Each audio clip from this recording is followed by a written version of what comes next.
আলাইকুম বন্ধুরা, কেমন আছেন? আশা করছি সবাই ভালো আছেন। আজকে আমার রেসিপি ভাপা পুলি পিঠা। ভাপা পুলি পিঠা বানানোর জন্য প্রথমে আমি পুরটা তৈরি করে নেব। চলুন তাহলে দেখে নিন আমি কিভাবে পুলি পিঠা বানাই। পুলি পিঠার জন্য পুরটা তৈরি করে নেব। প্রথমে কড়াইয়ে তেল দিয়ে দিয়েছি, সুজিটা ভেজে নেব।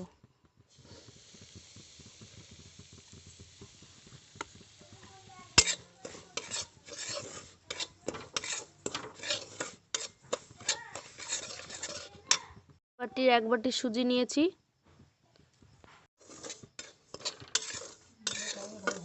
সুজিটা ভেজে নিয়েছি। দিয়ে দেব 500 গ্রাম দুধ, জাল করে রেখেছিলাম আগের থেকে।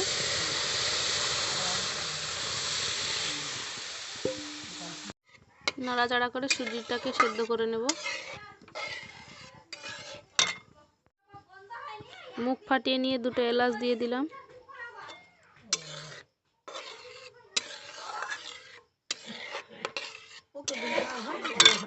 সুজিটা ভালো করে সেদ্ধ হয়ে গেছে। এবার গুড় দিয়ে দেব। 50 গ্রাম সুজিতে 200 গ্রাম গুড় দিলাম। যেমন পছন্দ করেন তেমন দেবেন।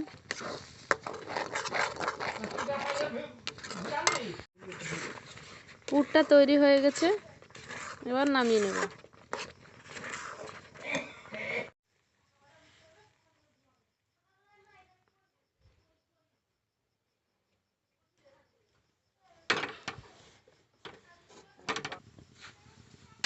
পুলি পিঠা বানানোর জন্য জল গরম করে নেব।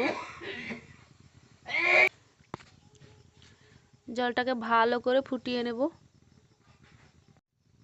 জলে দিয়ে দেব সামান্য একটু লবণ।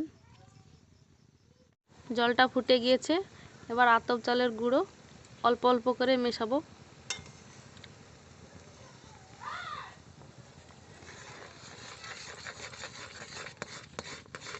আর এইভাবে নাড়াচাড়া করে নেব।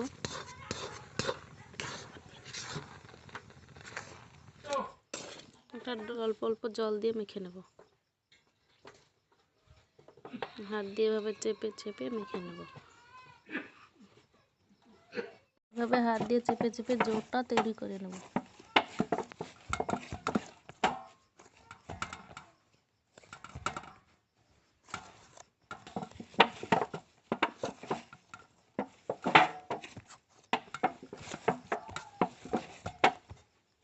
কেটে নিয়েছি, সবগুলো গোল করে নেব।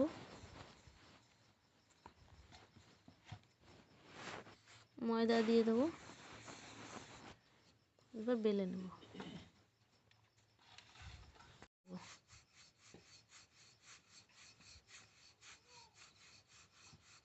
এরকম ভাবে বেলে নিয়েছি। এবার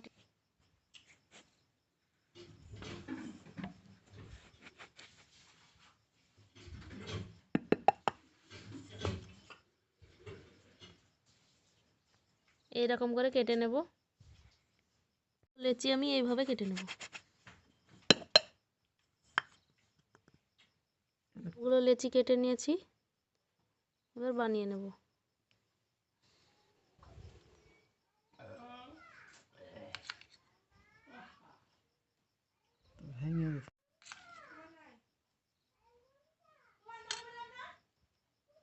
এভাবে পুরটা দিয়ে দেব,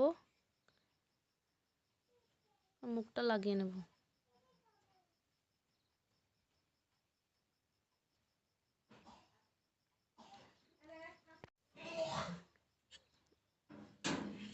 এইরকম ভাবে সবগুলো পিঠা আমি তৈরি করে নেব।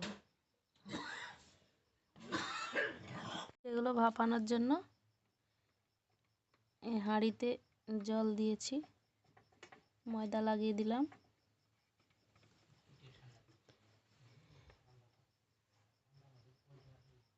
পুলি পিঠাগুলো আমি তৈরি করে নিয়েছি, এবার ভাপিয়ে নেব। ভাপ উঠে গেছে, এবার পিঠাগুলো দিয়ে দেব।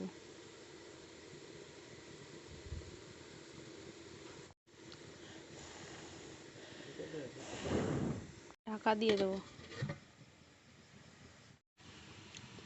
আর ঢাকা খুলে দেখে নেব।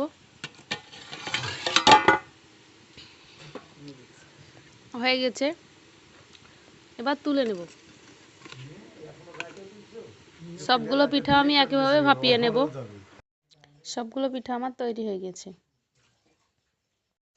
দেখুন বন্ধুরা কত সুন্দর হয়েছে। বন্ধুরা আমার এই রেসিপিটা যদি ভালো লেগে থাকে অবশ্যই একটি লাইক করবেন, কমেন্ট করবেন, শেয়ার করবেন আর অবশ্যই আমার চ্যানেলটি সাবস্ক্রাইব করবেন। ভালো থাকবেন, সুস্থ থাকবেন।